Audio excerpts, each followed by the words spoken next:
Commemorating the centenary of a battle which changed history, the road to Armistice, Amiens remembered, with Sophie Rayworth.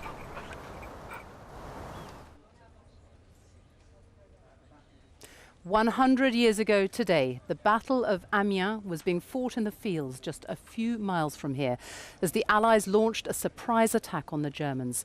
After 4 long years of fighting and stalemate on the Western Front, the Battle of Amiens proved to be a major turning point in World War I.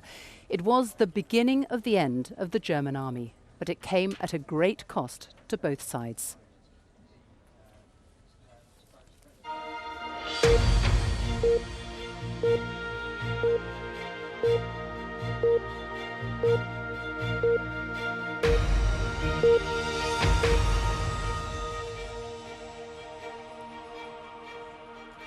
Good afternoon and welcome to Amiens Cathedral in northeastern France, the heart of the Somme region.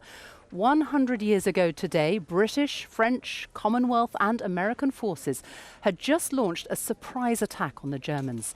The Battle of Amiens lasted just 4 days, but it was a battle that would change the course of World War I as the Allies attacked and defeated the exhausted and overstretched German troops here. It became known as the Black Day of the German army. The Battle of Amiens also marked a new form of warfare, new tactics combined with new technology. And this afternoon, here in the spectacular Cathedral of Amiens, a commemorative event is about to get underway. It's being led by the UK government. The Prime Minister, Theresa May, has just arrived, and she has taken her place on the steps of this great cathedral as part of the welcoming party. Among them, the Bishop of Amiens, the Mayor of Amiens, the French Minister to the Armed Forces, Florence Parly, and the UK's newly appointed Secretary of State for Culture, Media and Sport, Jeremy Wright. Well, over the next 10 or 15 minutes, they are going to welcome government representatives from Germany, Canada, Australia, Ireland, and the United States. The event itself starts at 2 o'clock, and it will tell the story of the Battle of Amiens. And of course, remember the tens of thousands of people who lost their lives in just 4 days. Well, the historian Dan Snow is with me this afternoon. He has been looking at why the battle proved to be so important and such a turning point of the war. One of the largest military conflicts the world had yet seen was dragging on. Millions had died on both sides, and neither had the upper hand.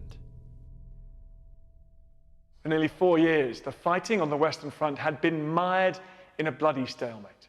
In the autumn of 1914, German forces had crashed into France and Belgium. But the Allies had just managed to fight them to a standstill.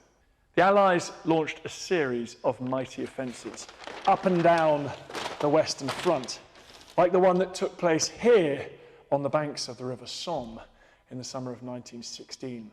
That one and others, such as Passchendaele, were bloody failures, as the British and French were unable to decisively penetrate German lines.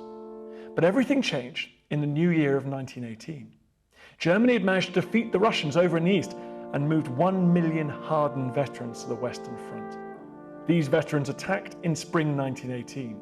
The Allies retreated, but just held on. By summer, the Allies were ready to counterattack, and the place they chose was the strategically important city of Amiens. At Amiens, the British would unleash a new kind of warfare, revolutionary new tactics that still shape the battlefield today. The infantry would move forward with unprecedented protection. It was like a curtain of fire which kept the enemy from manning their machine guns. And then there were these tanks. Cutting-edge technology only been in existence on the battlefield for less than 2 years. These steel monsters were able to rumble across the shattered moonscape of the battlefield, crushing enemy barbed wire and suppressing their machine gun posts. Plus, they were armor-plated, so machine gun bullets bounced off them, and the infantry could advance under cover behind them. The skies above were filled with aircraft. They could fire on the enemy, bomb them, drop supplies, and deliver accurate progress reports to HQ. Altogether, this meant the Allied attack at Amiens was a decisive blow to Germany, and one that would ultimately point Europe towards an armistice and eventually, peace. Well, we'll be talking to Dan in a moment, but let me first show you the scene outside Amiens Cathedral this afternoon. We're waiting now for the last of the guests, the VVIPs, to arrive, and here among the Guard of Honour are personnel from 1st Battalion, the Royal Anglian Regiment. They're here today because some of the regiments who were fighting here around Amiens exactly a century ago, regiments like 10th Battalion, the Essex Regiment, and 6th Battalion, the Northamptonshire Regiment, were all later merged into this battalion. And facing them, outside the cathedral, a unique French regiment. They are called the 132nd Battalion Cynophile de l'Armée de Terre, which translates as the dog-loving battalion, and it's made up of around 600 men and 600 dogs, 24 of whom are here today. And this battalion has taken on the tradition of regiments that served in World War I. Dogs were used as attack dogs. They were also used to transport messages between the trenches. The music you're hearing as well this afternoon is from the central band of the RAF, who are playing a leading role in events. Well, Dan Snow, as I said, is with me. Dan, the Battle of Amiens was very cleverly executed, not only because of the surprise element, but also the new tactics that were involved. Yes, that's right. I mean, Sophie, we've been coming to these now for years, and today we're still talking about a tragedy. We're still talking about an event in which tens of thousands of people were killed and wounded and traumatised, but it's one with a slightly more optimistic tale, because this was a battle where the British narrows managed to put together all these new arms, these new bits of technology, these new ways of doing things, and punched through the German lines as never before. And the first thing they got right, as you suggest there, was surprise. The idea was you had to protect the infantrymen every way we could. These poor, fragile young men like you and me, just made of skin and bones. You've got to protect them from the supersonic steel and the bullets and the gas of the enemy. And you do that by amassing them in secret. And you amass a huge number of these infantrymen in secret. The Canadians were brought in only a few hours before the attack went in. 100 years ago last night, the Canadians were filtering through to the front line. The tanks, same thing. They were brought. Every single tank in the British Army almost had been assembled. Only one or two had been left elsewhere to dissimulate, to pretend to the Germans the tanks were elsewhere. The Canadians were still meant to be up in Flanders. They'd left behind some radio operators, and they were sending as many signals as they could. And they marched at night after night. So build up a huge force, surprise, protect them from German prying eyes, and then when these people went into battle 100 years ago today, use everything we could, every method to protect them from their German enemy. You mentioned the tanks. They proved to be incredibly effective, didn't they? Tanks were effective. They worked so brilliantly. They'd gone into battle 2 years before in September 16, but this time they were working together, the infantry so brilliantly. The infantry could go along in these little loose groups. At the Somme, they were all standing next to each other, marching towards the enemy. Now they're coming, they're sort of infiltrating, they're going forward in loose groups. They're using the tanks to hide behind. They're able to ring a little bell on the back of the tank if they've got trouble. Say, can you go and deal with that machine gun post over there? So they're operating in the same way you've got planes in the sky above, operating with the tanks and infantry on the ground as well. Well, we'll talk to you more later on, but let's take you inside the cathedral now, because the event will be getting underway shortly. Almost 2,000 guests have been invited today. Most of them are from France and from Britain, but there are 60 or 70 who have come all the way from Australia, more than 100 who've come from Canada and the USA. Among them are 600 descendants of men who fought at the Battle of Amiens and at subsequent battles around here. I've been speaking to one of them, Alistair Mackey, whose great-uncle, William George Robertson, fought and died here at the age of 25. I've only received this recently, and that's my great-uncle on the right there. Wow, he actually really does look like you, doesn't he? Something about it. It really is. Yeah. His name was William George Robertson. He was born in Leslie in Fife. The war started and he signed up straight away. He enlisted in the medical services. Then he was moved to the artillery in December 1917. His unit, the 2nd Brigade, were involved in the Battle of Amiens. So do you know what he was doing today, the 8th of August, 100 years ago? He started the day behind the lines a bit. I picture this big 18-inch gun, team of 8 men serving that gun, and my great-uncle there. The artillery units would have to almost like leapfrog each other just to keep up with the advancing troops. Because that was the thing, they took so much ground so quickly. He survived the Battle of Amiens. It was a short battle, but it wasn't very long before he died. So he was in a bivouac, 20th August hadn't got up yet, and he was killed instantly by a German shell coming in. I've got his last letter that he wrote home on the 11th of August, so after the main battle had started, and just over a week before he was killed. Guess I'll drop a note now to let you know that I'm J-Kaloo and feeling real good. He then goes on to say, it was awful busy for a few days before the show started, but I'll need to wait to tell you when I next get back. And it was written virtually 100 years ago to the day. Indeed, in the heat of battle. What is it about your great uncle that makes you so interested in his life and what happened to him and makes you want to be here today? I come from a very small family, so there aren't many of us to think about him. That there's only really me that is left that has not a memory of him, because I obviously didn't know him, but just that connection with him and that time. Because when I started doing the research, I was actually younger than he was when he was killed. And now I'm obviously much older than he was. And that connection's just always there. It's very personal.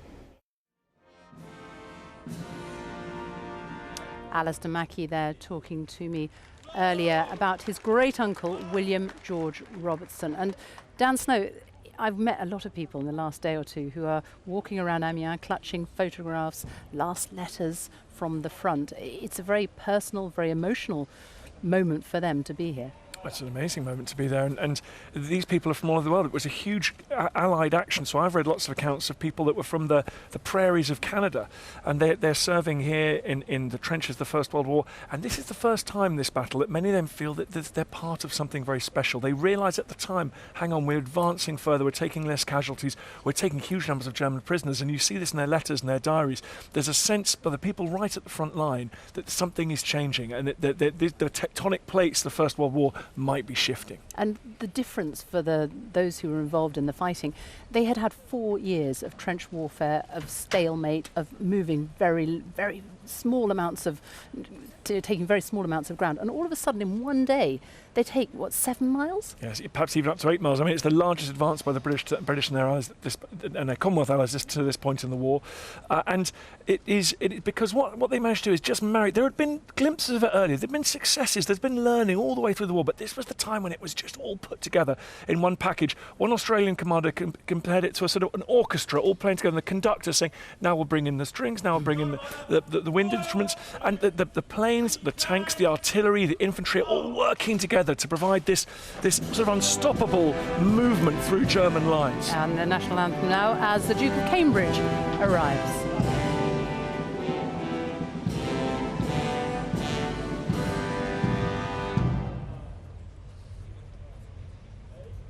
So Prince William, the last of the dignitaries, the VVIPs to arrive here at the Cathedral of Amiens this afternoon.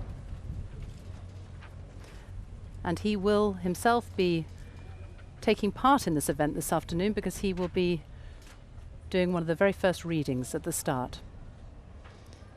So he is accompanied this afternoon by Lord Llewellyn of Steep, who is the British ambassador to France, and he's being greeted there by the Defence Services Secretary, Air Vice Marshal Gary Tunnicliffe. His job is to liaise between the royal family and the British Armed Forces. A big round of applause from the public gathered outside. There are 2,000 people inside the cathedral, but there are also 1,000 people who have been allowed to stand here in front of it to watch the proceedings. And Prince William is no stranger to these World War I remembrance events. He has attended a large number over the last 4 years. He was at the very first that was held in 2014 at Saint-Symphorien, as well as events at the Somme, at Thiepval and at Passchendaele. Being greeted there by Florence Parly.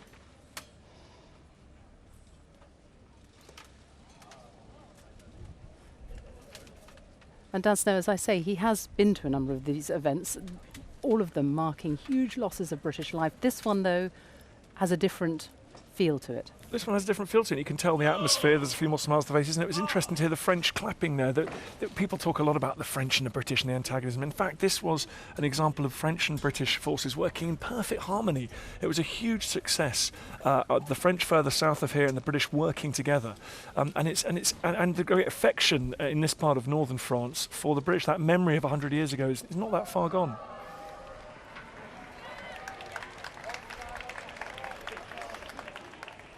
More applause from the crowd as the Duke of Cambridge meets the Bishop of Amiens.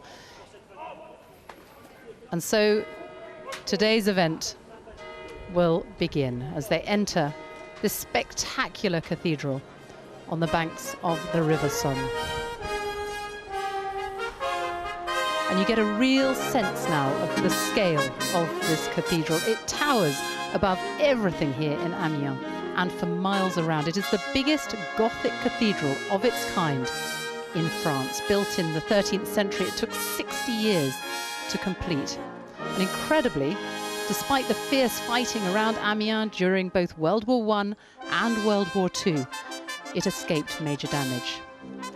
And there you see the flag bearers who are now entering the cathedral, a flag-bearing party made up of 6 flags: France, the UK, Australia, Canada, and the United States and Germany, all those who fought in the Battle of Amiens.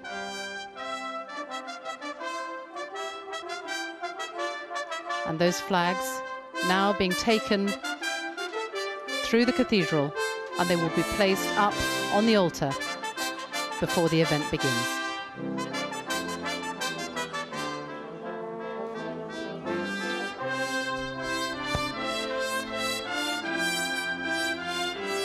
Today's event is going to tell the story of the Battle of Amiens.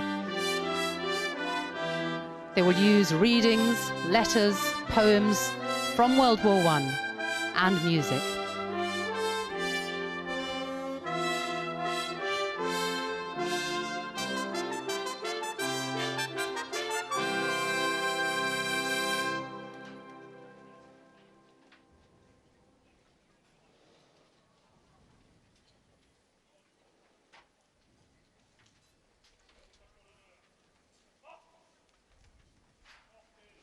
We will begin this afternoon with the Bishop of Amiens, Olivier Le Borgne, who will read his welcome address first in English, and then he will repeat it in French. Please be seated.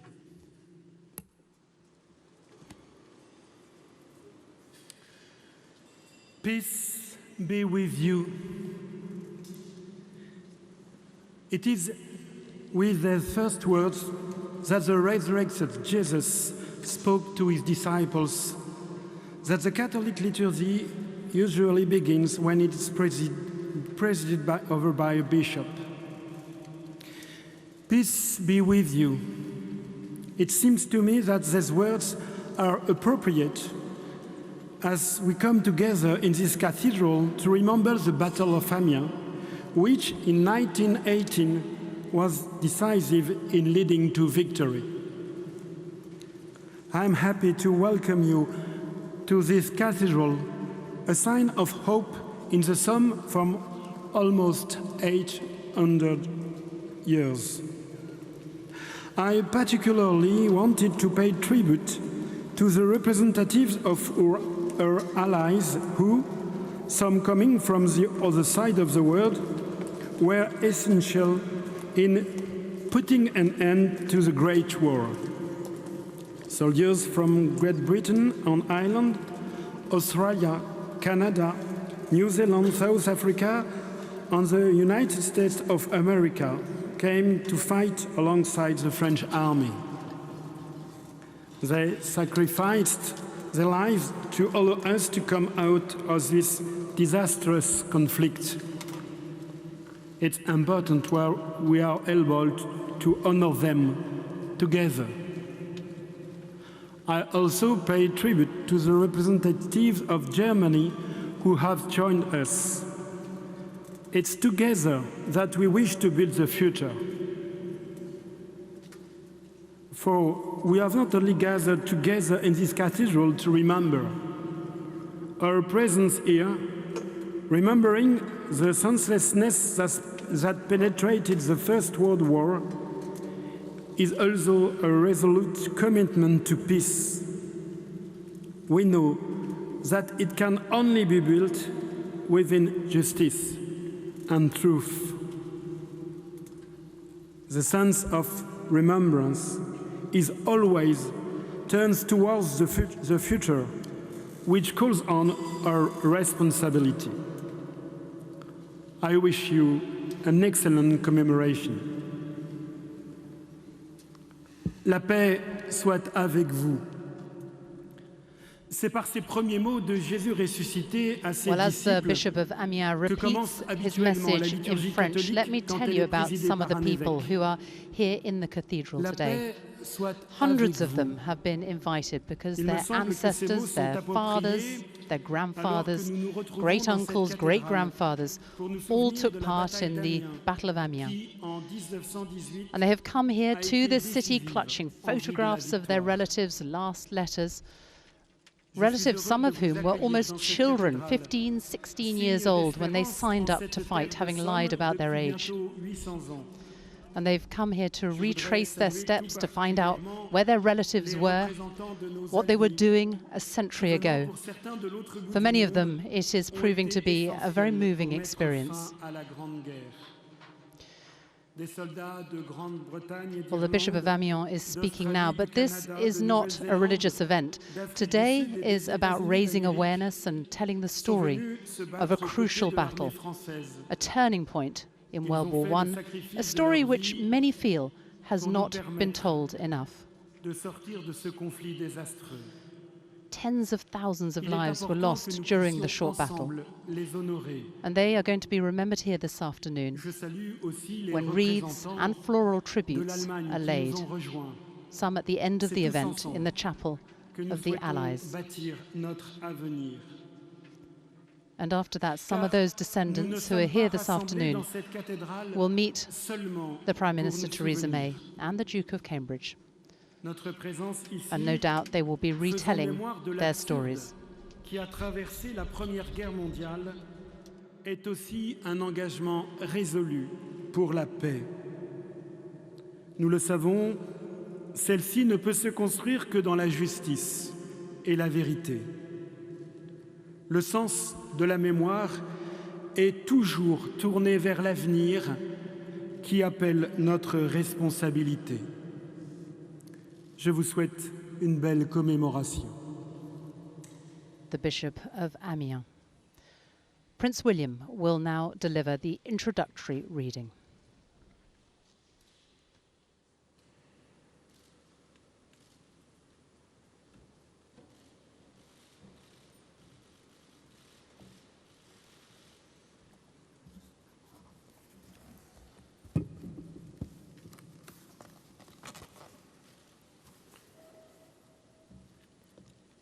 I am delighted to join you all today to mark this important centenary in this historic cathedral of Amiens.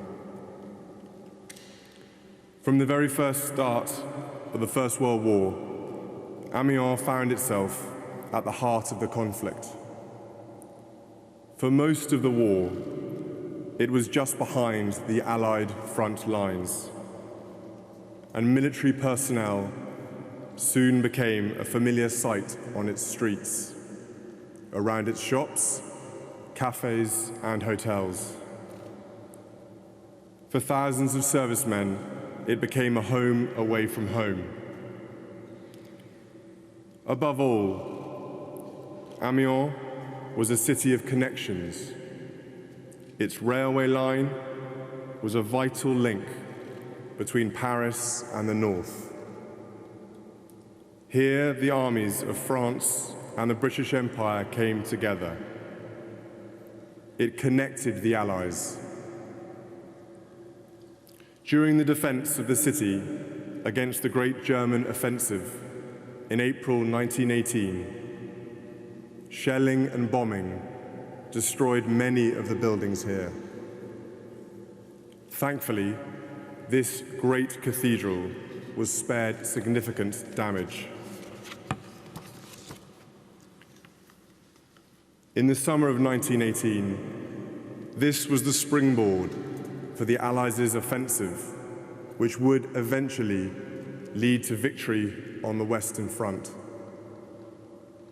After French, American, and British forces had turned the tide against the Germans in the Second Battle of the Marne, the scene was set for a truly coordinated Allied effort to strike back.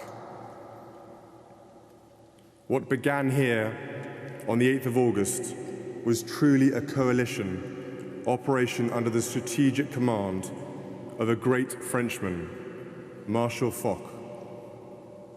A battle in which the forces of many nations came together to fight, in which aerial, mechanical, and human courage and ingenuity combined with devastating results. Amiens was symbolic of the Entente Cordiale, the cooperation without which victory was impossible. It is entirely fitting, therefore, that today, that same international coalition has returned to Amiens with our former enemy in peace and partnership. It is fitting, too, that we come together here in this magnificent cathedral, which has such a profound connection to all those that served. After the war, a commemorative tablet was installed here by the Imperial War Graves Commission in sacred memory of 600,000 men of the armies of Great Britain and Ireland who fell in France and Belgium during the Great War. Memorial tablets were subsequently installed by other nations to honor their fallen. And the Chapel of the Allies, where today we will renew the bonds forged during the war, is a lasting testament to the continuing relationship between those who served here 100 years ago and the people of Amiens. Today we return to learn more about the experience of those involved during the historic summer of 1918, to honor the fallen of all nations, to commemorate all those who participated in this great endeavor, and to celebrate the bonds of friendship which unite our nations.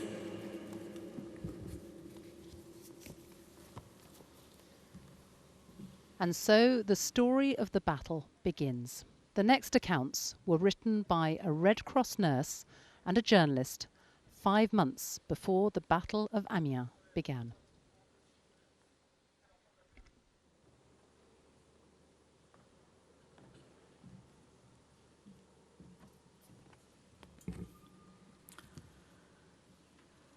Un récit de Marguerite Comte, infirmière de la Croix-Rouge. This is an account by Marguerite Comte, who was a Red Cross nurse, describing the atmosphere in Amiens when the 11,000 refugees passed through it between the 22nd and 27th of March 1918. On Saturday, the 23rd of March, the anxiety became generalized. Reading the communiques announcing the progressive withdrawal of the British Army, and there were more and more refugees in a lamentable state. They were making their way through the town, and they were frightening a fair number of the inhabitants of Amiens who were already preparing to depart. Monday, the 25th of March, was a day of fear.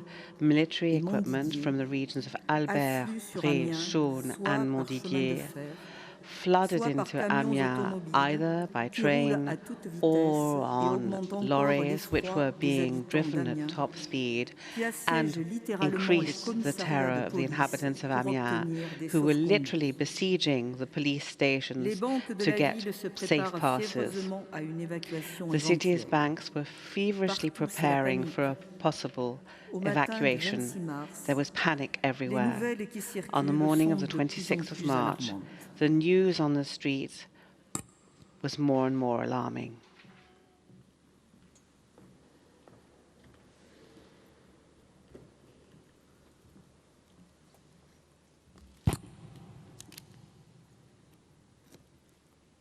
Récit d'un correspondant à Havas, le 22 avril An account 1918. by a Havas correspondent on the 22nd of April 1918.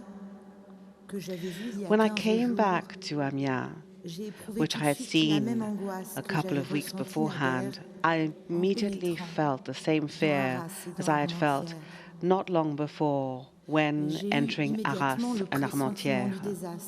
I immediately had a premonition of the disaster that I was going to witness. The electric cables from the trams and the telegraph wires were hanging pathetically across the streets.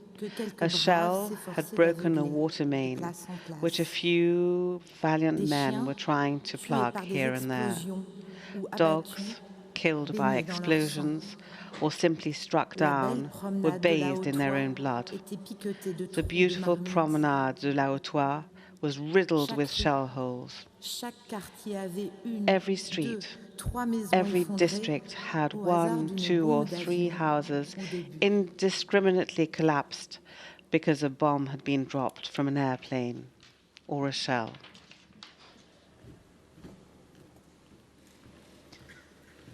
Amiens was a surprise attack. The Germans were not expecting it. This is a letter from a 22-year-old German soldier. A letter from Wolfgang Panzer to his parents and siblings on the 3rd of August 1918. The situation here is more peculiar than anywhere on the front line. In Artois and in French Flanders, villages, even kilometers behind the first position, were nothing but piles of rubble. And it still occasionally fills me with dread when I look at the map and retrace our steps this spring through the scenes of carnage from the Battle of the Somme. Everyone in our fatherland should have been there.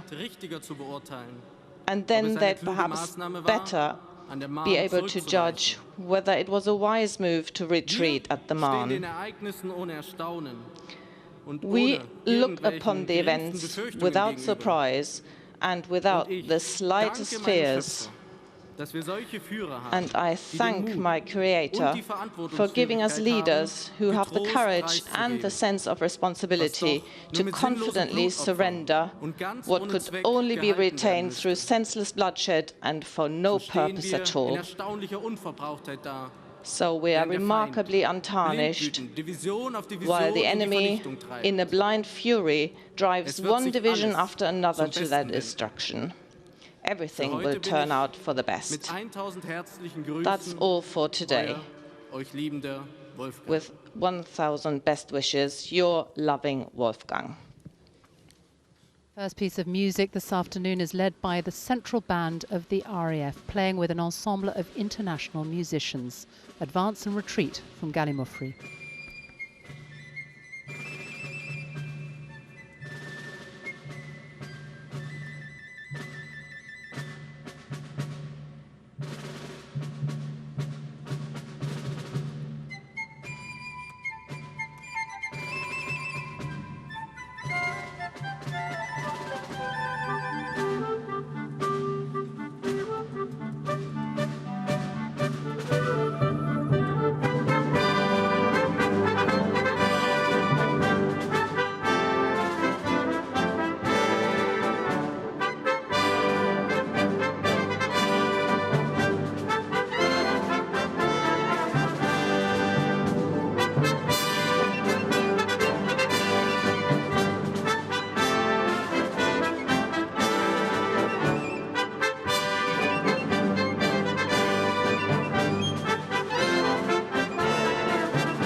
In the months, days, hours before the Battle of Amiens began, what was going through the minds of those in charge? These next readings are the commander's perspectives.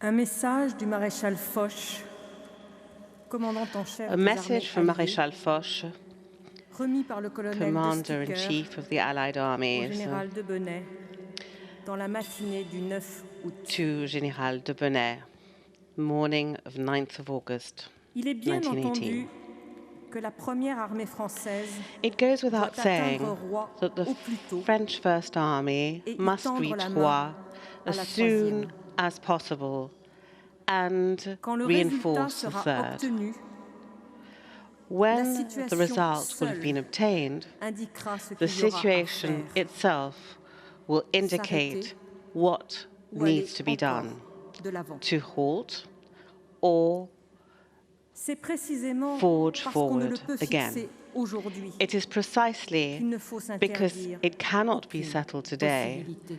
that no option should be ruled Dans ce out. but, et à aucun prix, With this aim, il ne faut renvoyer de and division at d'infanterie no en arrière. cost should we send Celles qui ne back peuvent plus an infantry avancer division. sont doublées Those that can no Passent en longer deuxième advance ligne are to be bypassed, jusqu'à pass ce to que the soit second line, obtenu le and résultat voulu provide support par le commandement supérieur. until the desired result by higher command Donc, is obtained. Allez vite, Therefore, marchez fort, move en quickly, manœuvrant, march hard, maneuvering appuyez as par you derrière avec advance. tout le monde Support jusqu'à from behind obtention with du everybody résultat. until Ces the trois result is conditions obtained. réalisées éviteront les If these pertes three conditions are dans quelques fulfilled, losses will be avoided in a few days.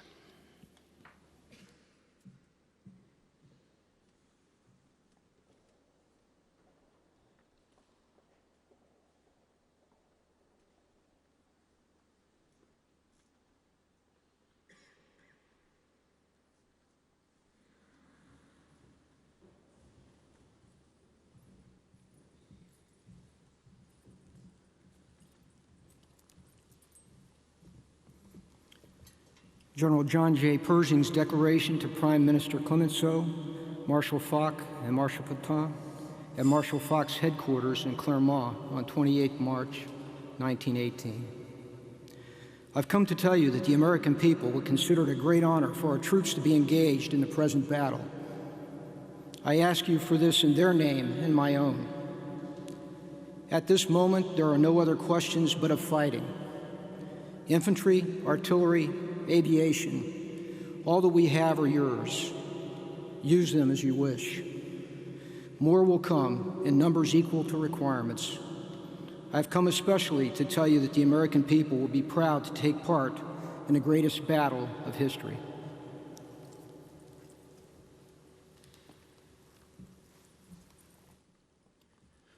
General Sir John Monash's message to his troops the day before the start of the Battle of Amiens.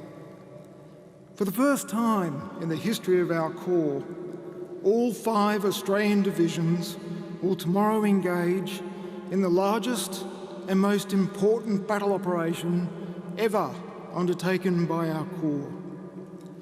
Because of the completeness of our plans and dispositions, of the magnitude of the operations, of the number of troops employed, and of the depth to which we intend to overrun the enemy's positions, this battle will be one of the most memorable of the whole war. The work to be done tomorrow will perhaps make heavy demands upon the endurance and the staying powers of many of you. But I am confident that, in spite of excitement, fatigue, and physical strain, every man will carry on to the utmost of his powers until his goal is won. For Australia, the Empire, and our cause.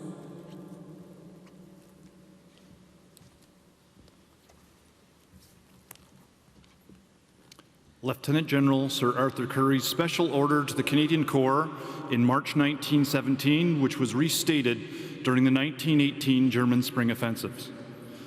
Under the orders of your devoted officers, in the coming battle, you will advance or fall where you stand facing the enemy. To those who fall, I say you will not die, but step into immortality. Your mothers will not lament your fate, but will be proud to have borne such sons. Your name will be revered forever and ever by your grateful country, and God will take you unto himself.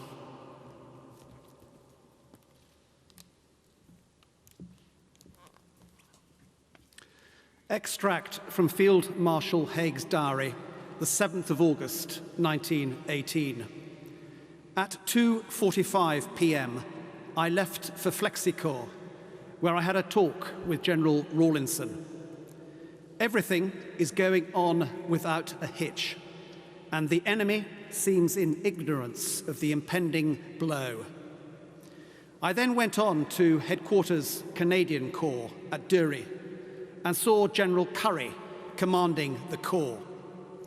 The latter said it had been a hustle to be ready in time, but everything had been got in except 2 long-range guns. The platforms were ready for them, and they would be got in by tonight. Last night was our most critical moment. If the Germans had bombarded the Canadian zone, we could not have retaliated last night. Tonight, the situation is quite different, and we are ready. General Sir Nicholas Carter, Chief of the Defence Staff, reading the extract from Field Marshal Haig's diary, written on the 7th of August. The National Youth Choir of Great Britain is considered to be one of the best in the world, and they are about to perform Over There. It is a song that was popular with the United States military and public during both world wars. It was a patriotic song designed to galvanize American young men to enlist in the army and to fight. It's thought it was written in 1917, the year that the United States entered World War.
the National Youth Choir of Great Britain.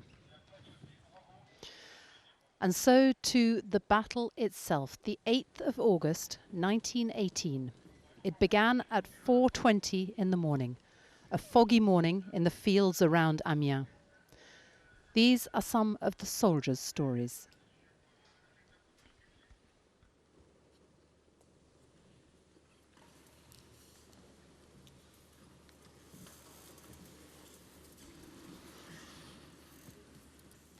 Un extrait de Un bleuet du 94e régiment d'infanterie. An extract from Alphonse Tuillier, an extract from his memoirs, a veteran of the 94th Infantry Regiment. The attack on the 8th of August at first light was launched on an 80-kilometre front. We had British forces to our left in the form of Canadian troops. When the artillery barrage began, the sky became completely red in a flash. We started the attack as day was breaking. A German machine gun positioned on top of the ravine on our side, that is to say opposite us, began spraying us with bursts of fire. We had to lie down on the ground and crawl to shell holes to take cover and to try to get round it. The machine gunner with me fired at the German machine gunner while I was aiming at the officer who was there. He immediately put his hands up, and remembering the slaughter from the previous year at Verdun, I changed the aim of the muzzle of my rifle and shot him below the ear. As the machine gun was no longer firing, all the riflemen in the flat, open country could approach safely to take the ravine, where a battery of German heavy artillery was located. The German gunners, who had gone into dugouts during the shelling by our artillery, were taken prisoner. Special grenades were thrown into the muzzles of the guns to damage them and prevent them being used again in case of an enemy counterattack and us being forced to withdraw. We had advanced about 10 kilometers. During our daytime advance, we saw the bodies of French soldiers who had been killed during the German advance in March and who had remained on the ground where they had fallen. The death toll for the attack on the 8th of August 1918 was 1 dead, 1 too many, alas. The section's machine gunner, but there were a lot of wounded.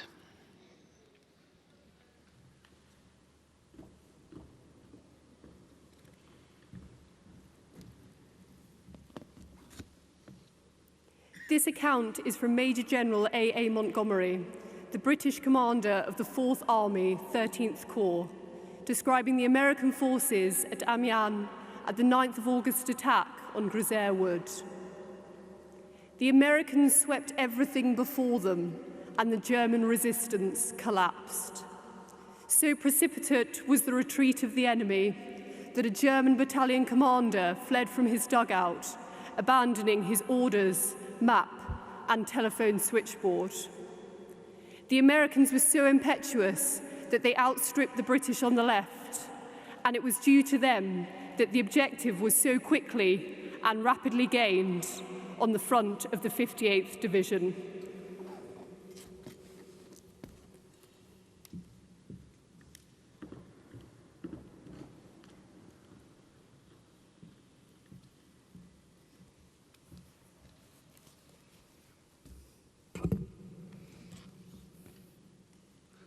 From Private Southey of the Australian Corps.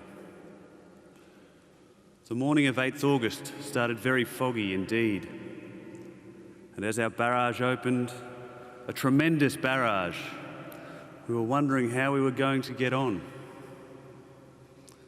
But forward we pushed and met comparatively slight opposition.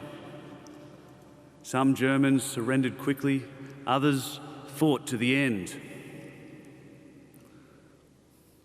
As we pushed on, wondering where we were, The sun broke through and we began to see the countryside that we hadn't seen for quite some time. It was unscarred, all sorts of cultivated land. And we began to feel, by Jove, the war's coming to an end. We're getting through. And we had a feeling of great uplift about the whole job.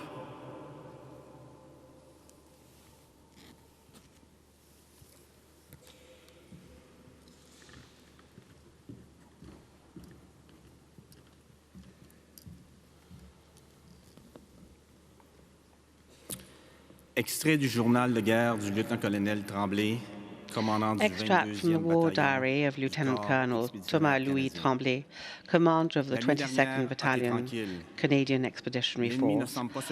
Last night was quiet. The enemy didn't seem to have any doubt that a terrible attack was imminent. Thousands and thousands of men were concentrated in our first lines, and a formidable number of equipment was going to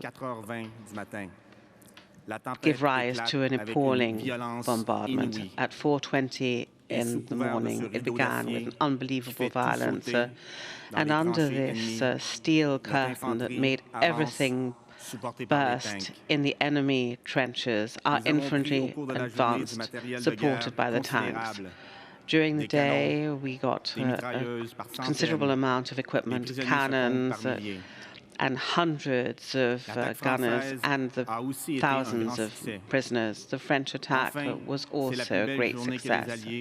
Finally, it's the most beautiful day that the Allies have had since the beginning of the war. The enemy was really beaten today, and our confidence with regard to final success has been increased. Our losses are of 40 men.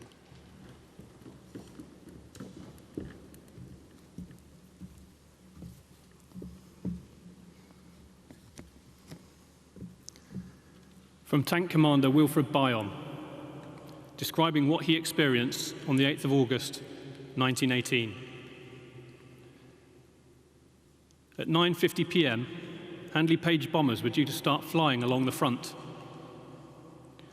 The noise of their engines was supposed to cloak the roar of the tank engines, so the enemy would not become suspicious. Soon we heard the characteristic pulsating tone. Just then, from 2 miles away, we heard the roar of the first tank engine starting up.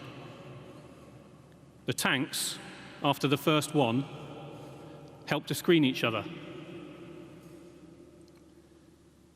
As each engine started, the driver throttled down to slow speed, so that the roar became a diffuse murmur, and the murmur became an undifferentiated sound, like traffic on the roads. It was just possible to believe that the enemy would be deceived.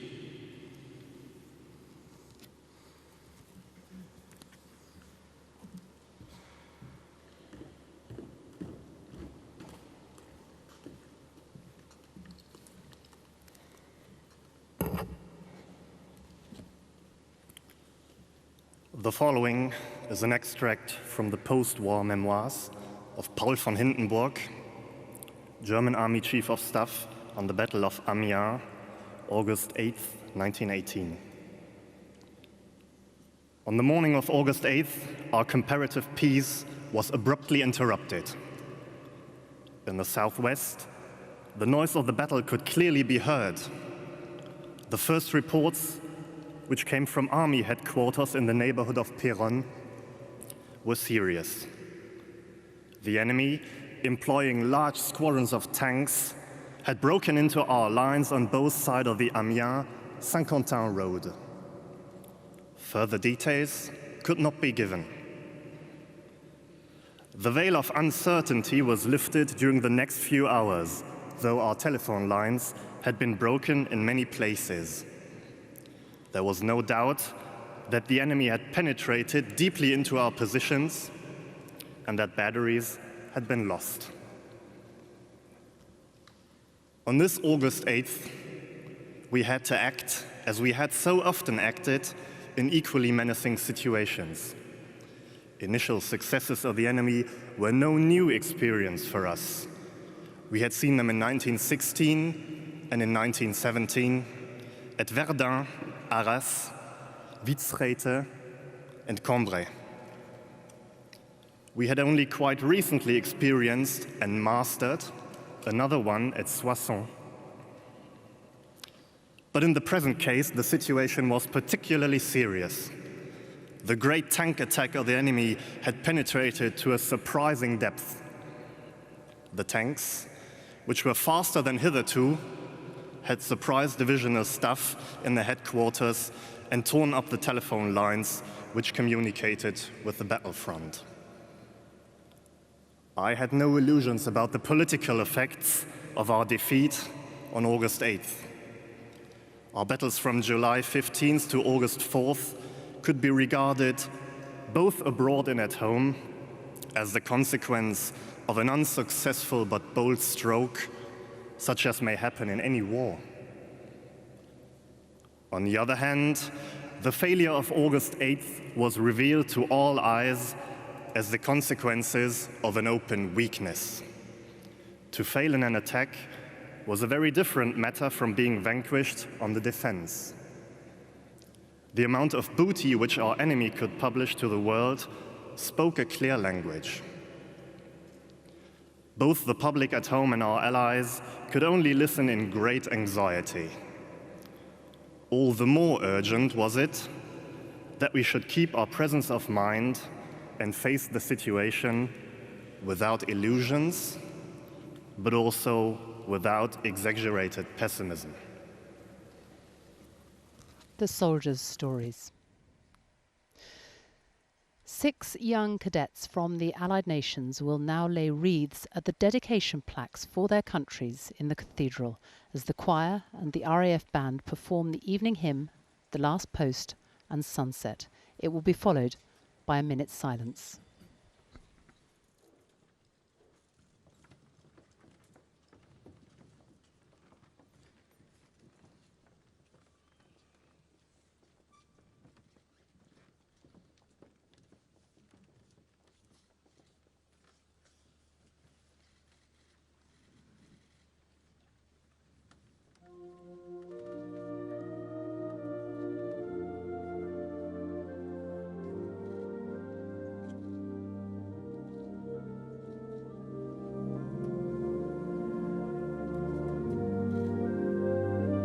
They were young as we are young. They served, giving freely of themselves. To them we pledge, amid the winds of time, to carry their torch and never forget. We will remember them.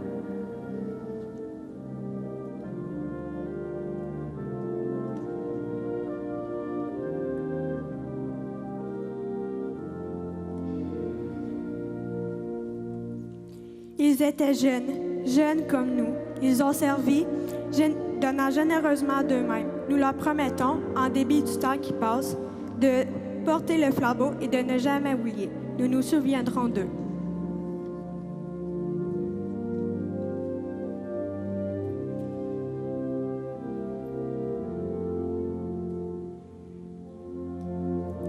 It is foolish and wrong to mourn the men who died.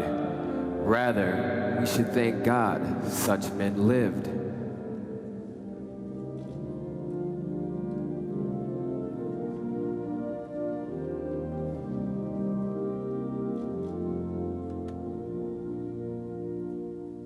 They are not dead, not even broken. Only their dust has gone back home to the earth.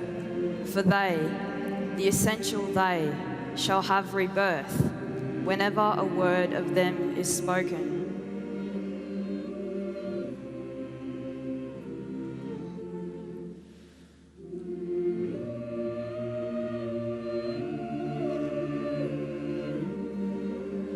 Ceux qui pieusement sont morts pour la patrie ont droit qu'à leur Those who have piously cercueil, died la for the foule homeland vienne, have the right to their coffin. entre les plus beaux The crowd comes leur and nom est le prays. plus beau.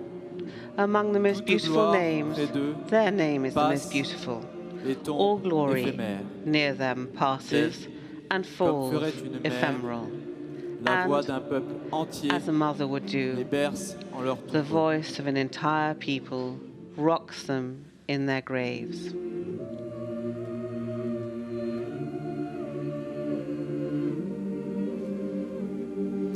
They shall not grow old, as we that are left grow old. Age shall not weary them, nor the years condemn. At the going down of the sun, and in the morning, we will remember them.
Hymn to the Fallen, performed by the Central Band of the RAF and the National Youth Choir of Great Britain.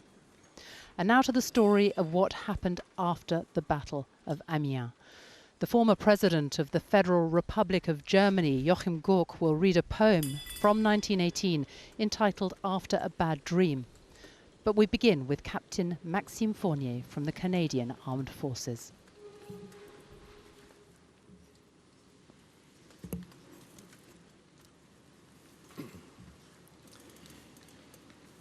An extract from The Great War as I Saw It by Canon Frederick George Scott, Senior Chaplain, 1st Canadian Division. Here and there, I met wounded men walking back, and many German prisoners. In the fields in different directions, I could see rifles stuck, bayonet downwards in the ground, which showed that there lay wounded men. I found that these were chiefly Germans, and all of them had received hideous wounds and were clamoring for water. Poor men. I was sorry for them, for I knew it would be long before they could be carried out or receive medical attention, owing to the rapidity of our advance.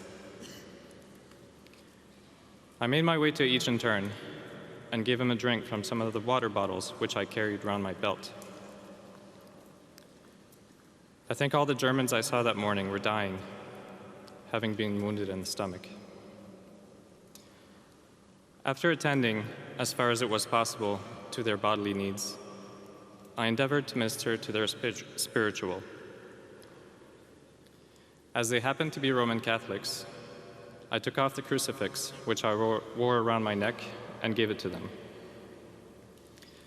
They would put up their trembling hands and clasp it lovingly and kiss it, while I began the Lord's Prayer in German.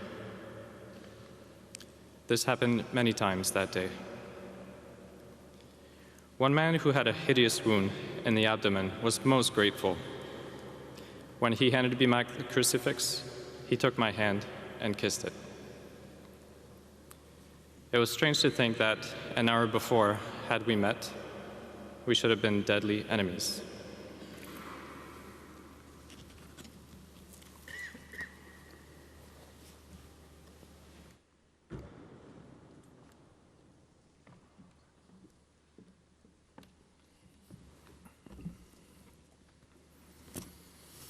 Nach schwerem Traum von Gerrit Engelke. After a Bad Dream by Gerrit Engelke. I am a soldier and stand in the field and know of no one in the world. Thus I cannot celebrate this rainy day, so tenderly concerned, damp and leaden, since at night your image broke my sleep and brought me near to you. I am a soldier and stand in the field, gun on the arm and far from the world. Were I at home, I would close door and windows and remain alone for a long time, sink into the sofa's corner with closed eyes, thinking of you. I am a soldier in the bleak field. Here the old human world ends. The rain sings. The wet skeins flow. I can do nothing, only shoot lead. Don't know why. I still do it as if I must. Into the grey weather, a shot cracks.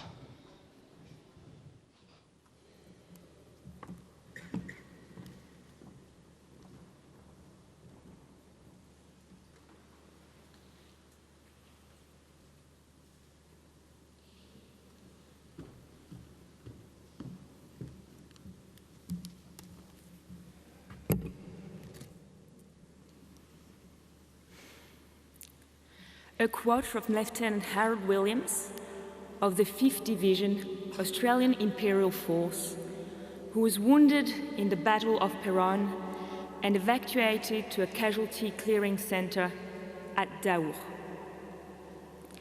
That these women work their long hours among such surroundings without collapsing, spoke volumes for their willpower and sense of duty. The place reeked with the odors of blood, antiseptic dressings, and unwashed bodies. The nurses saw the war stripped of even the excitement of an attack. They saw soldiers in their most pitiful state, wounded, blood-stained, dirty, reeking of blood and filth. The strain was such that it was almost incredible that a woman could stand it and retain her sanity.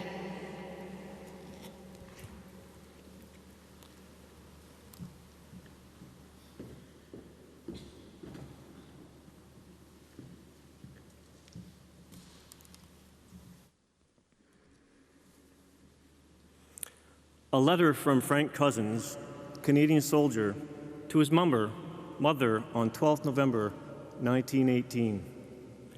My dear mother, the remarkable and long looked-for day has at last arrived, and the happenings of the past week are beyond my power of description. How much has happened since, on the morning of August 8th, we were awakened out of our doze in that motor lorry as the big guns belched forth the first rounds of the barrage for the Amiens affairs.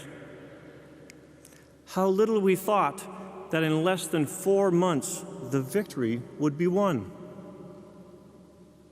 It is hard to realize that it is all over, and for me, over here, the truth will not be fully appreciated until we reach home.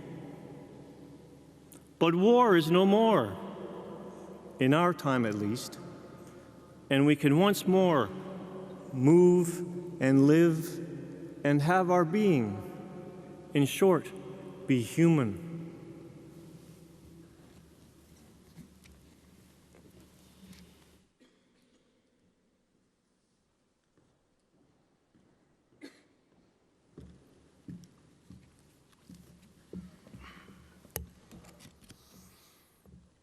The words of Major General George Bell, 33rd Division Commander, United States Army, to Lieutenant General R.H.K. Butler of the British Army, 11 August 1918. The division is proud to have participated in this historic battle with the gallant British troops under your command. Permit me to send you the most hearty congratulations on the brilliant work of your forces, and to express the confident hope of further combined victories for our combined arms.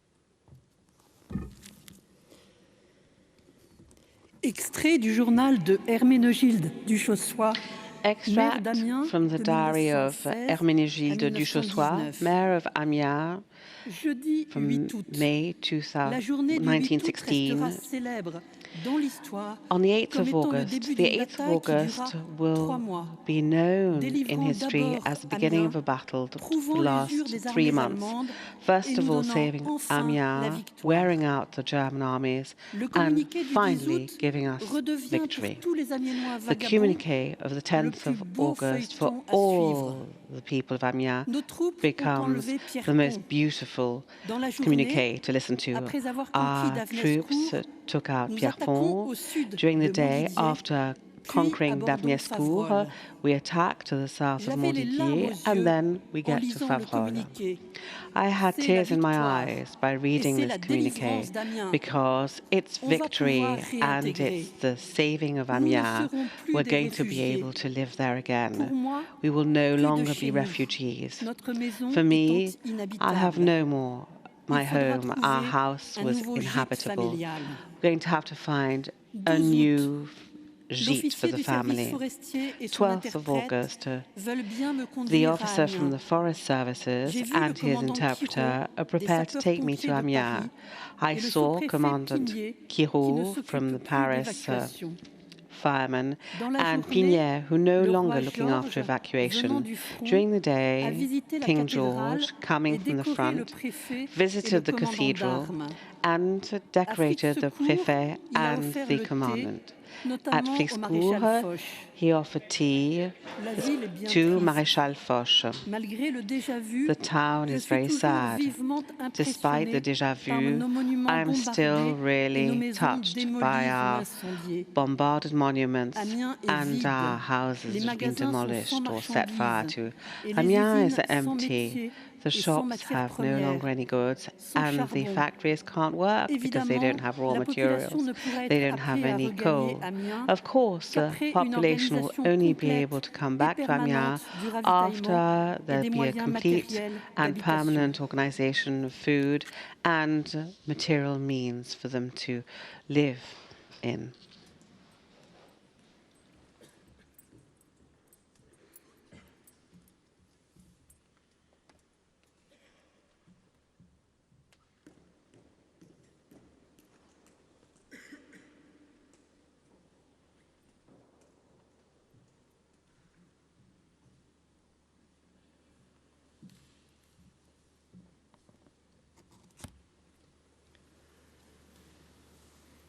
An extract from the war memoirs of Prime Minister David Lloyd George, 1918.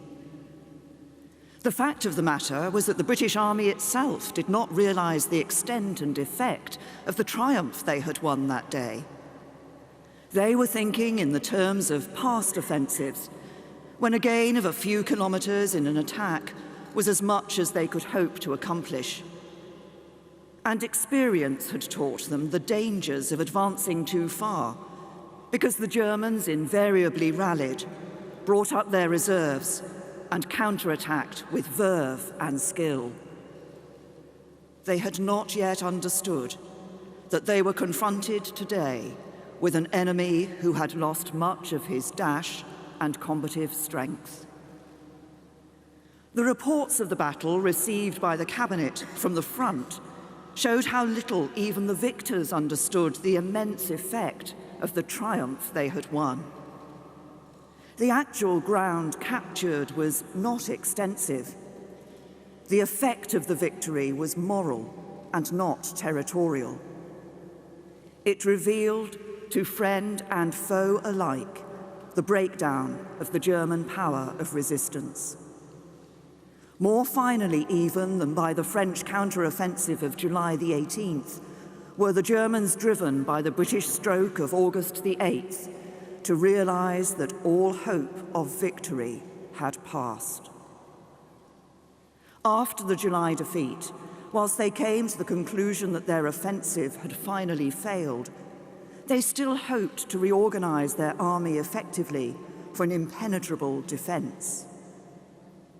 After the Amiens battle, even this seemed impossible. Ludendorff admits, the 8th of August demonstrated the collapse of our fighting strength. And in the light of our recruiting situation, it took from me any hope of discovering some strategic measure which would re-establish the position in our favor. An end must be put to the war.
the British and French national anthems, bringing this event to a close.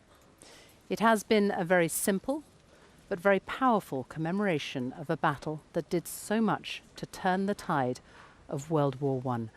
At its heart, the thoughts, the words, letters of those who were here at the time 100 years ago today. Now, before they leave the cathedral, the dignitaries will lay floral tributes in the Sacré-Cœur Chapel, which is behind the main altar. It's otherwise known as the Chapel of the Allies, and it was opened in November 1920. And hanging inside there are the national flags of the 6 Allied nations. The Union flag was presented to the Bishop of Amiens in 1920 by General Henry Rawlinson himself, who commanded the Fourth Army during the Battle of Amiens. The original flag still hangs there today.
Laid there in the Chapel of the Allies. I'm going to bring in historian Dan Snow now, who has been watching this event with me this afternoon, and just watching those tributes being laid then, it really does underlie the multinational element of the Battle of Amiens. It was such an important coalition effort, and it was the Australians and the Canadians really that were in the centre of the line, and they pushed forward this record amount, and it was their achievement really laid the foundations for all that was to come. That it provided a model that people were then able to replicate. They thought, finally, we've discovered a way that we can get people across this terrible no man's land, through this barbed wire, across this smashed landscape, over German trenches, through their front line, and indeed their second line. And it was an inspiration then, and the French and the Americans and the Belgians and the Brits would then launch a series of punches against the German line. In as little as a week later, the British were back on the offensive a week later, slightly northeast of here. It just shows how incredibly effective the British have become at their staff work, getting things organised, getting things up and running. And it would successively, that just threw the Germans off balance and pushed them all the way back into Belgium. And we can see Prince William there meeting some of the descendants who've been invited here today. And the stories that we heard inside the cathedral, the stories that I have heard, other people have heard outside the cathedral, because people are so keen to tell them, aren't they? It's funny, isn't it, that we, for a whole generation, this would have been like their D-Day or their Arnhem. This, if you were in the 20s and 30s, Amiens would have been a famous, important event, a decisive battle. Now, to us, it's been eclipsed to a certain extent by what came afterwards, and that whether it's the Second World War or even more recent battles. But those memories are as vivid and important within those families as any subsequent stories might be. And there is a feeling that the Battle of Amiens is a battle that has been undertold, given its importance. It's a real mystery, that. Most people couldn't name the Battle of Amiens, and yet military historians will tell you that probably pound for pound, the British Army in 1918, August 1918, was the best British Army we have ever had. And it managed to take on and defeat the German Army, which had previously been absolutely the world's most impressive and dominant army. It took on and defeated the German Army in the main theatre operations. It beat them at their own game. And that was the product of years of heartbreaking labour and suffering and loss, but also of innovation and slow improvements that all seem to come together on this day. And that's one of the reasons, it's so important. It looms so large in military history, and it's so exciting for those of us who care about the First World War to see it commemorated here today, because in the public mind, it's just vanished. And the extraordinary thing is, when you think about the Battle of Amiens, the tactics that were used involving the Royal Air Force, which had only just been created a few months earlier, the tanks, the artillery, the cavalry, all coming together, this sort of multi-tactic use of them. The tactics that are still used to this very day. Well, it's a good point. I mean, 4 years before, at the Battle of Le Cateau, generals were riding around on horses, infantry were sort of marching along, artillery were just having a look, seeing if they could see any enemy and having a pop at them. It was not unlike the Battle of Waterloo 100 years previously. Only 4 years later, they are using sound ranging equipment, they're using wireless radios in the planes, they're using all sorts of new technology that it looks actually, frankly, much more like today's warfare 100 years later. Dan Snow, thank you very much for joining us this afternoon. Well, that is it from us here in Amiens. It is extraordinary to think of the battles that were raging around this city a century ago today. After 4 years of trench warfare and stalemate along the Western Front, finally there was a glimmer of hope that this brutal war that had claimed so many millions of lives could be coming to an end. We will leave you now with some of the images from today, but from all of us here in France, goodbye.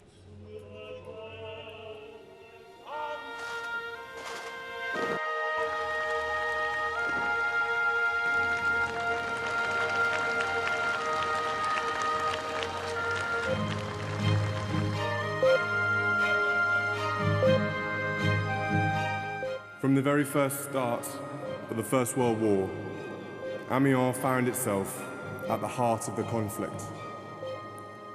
For most of the war, it was just behind the Allied front lines, and military personnel soon became a familiar sight on its streets, around its shops, cafes, and hotels. For thousands of servicemen, it became a home away from home. During the defense of the city against the Great German Offensive in April 1918, shelling and bombing destroyed many of the buildings here.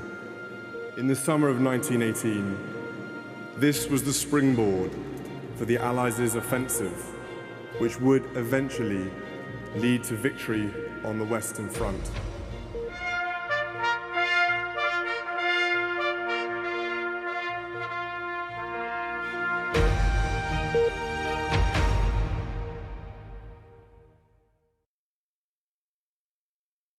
Be moved by the magic of the BBC Proms in a performance where anything could happen.